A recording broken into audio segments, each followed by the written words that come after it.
We have a special treat for you today. We're in Yukon, Oklahoma, at the home of Mr. and Mrs. Beryle James. And Beryle was one of our 1991 Video Garden Contest winners. And Beryle, welcome to Oklahoma Gardening. Nice to meet you, Steve.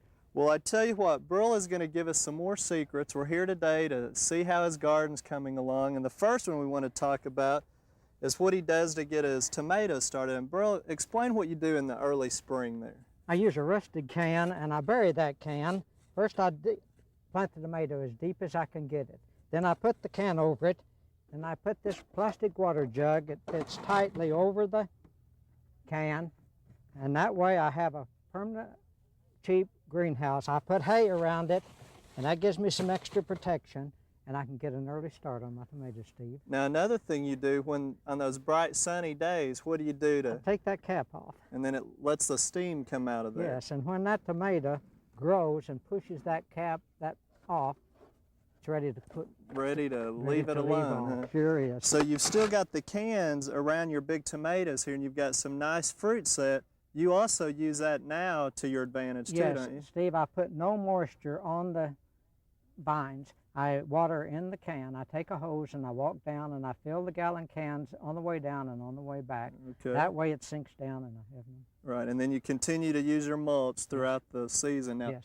One thing that Beryle hasn't told us is that he puts a lot of time and investment in putting a lot of good rich compost and things. And when you look around his garden here, what did we decide? About a half an acre. About a half acre. He's got all kinds of compost, and he just continually improves the soil through cover crops and different types of things. So that's a key to it, isn't it, Beryle? The key, in my opinion, is planting. If you plant it properly, it grows good and it fertilizes itself. Okay, and it takes a lot of good rich soil to do that. Takes a lot of rich soil. Well, now this year you are absolutely inundated with beans, aren't you? Yes, these are contender. Okay, tell us about those. When did you plant and some of the details? Do you have any idea? I plant them as early as the weather will permit. Right. This year we was real fortunate. We've had 4 pickings and it's still loaded with contender beans. I think really contender is one of the best beans that I've ever had. You can pick them by the handful, Steve. Any idea how many you've harvested so far? About, I'm going to say close to 30 gallons. My goodness. People that want to can them, I give them the can. And those that just want beans to eat, I give them. Okay. So that's one of your favorite varieties then? Yes, that's my favorite variety. Well, now you've also got potatoes, you have corn, squash, just about everything we'd see in a garden, but it's a huge garden. But one thing that you do interesting on your onions, come over here and show me how you harvest those, Beryle.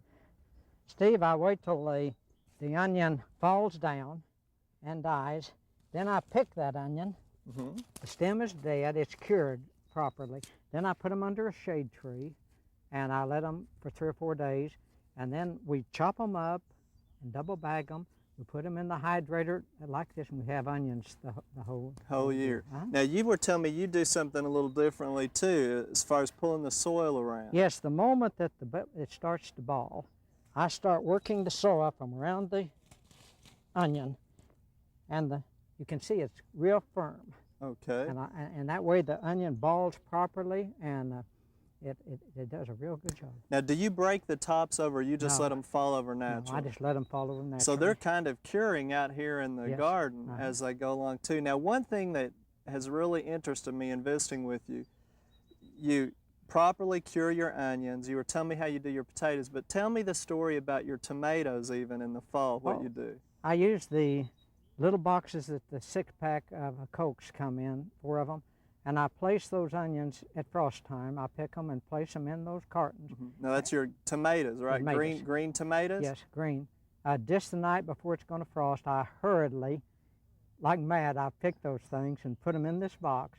And then we put them under the divans and anywhere it's dark, and we'll have tomatoes way on up after the first of the year. They will gradually ripen. They won't taste quite as nice as the vine, but still homegrown tomatoes, isn't it? Sure are, Steve. Well, now, basically, you grow more than you ever use, don't you?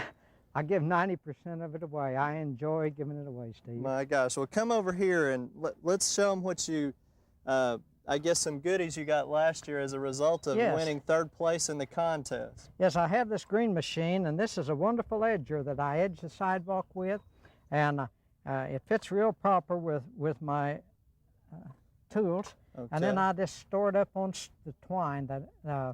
That's something that just keeps using. So right. So you just added attachments and got more twine as a yes. result of winning the contest. Well, it was wonderful. Now, Beryle, of course, we have the deadline coming up in a couple of weeks, July 18th, and I guess you'd encourage people to enter, wouldn't you? Oh, I sure would. It's a wonderful thing, and I believe you'll garden harder, and you'll do it more. Well, the whole purpose is just like today. You showed us a lot of really neat, interesting things, and Beryle, that's all the time we have today. We want to thank you for inviting us out.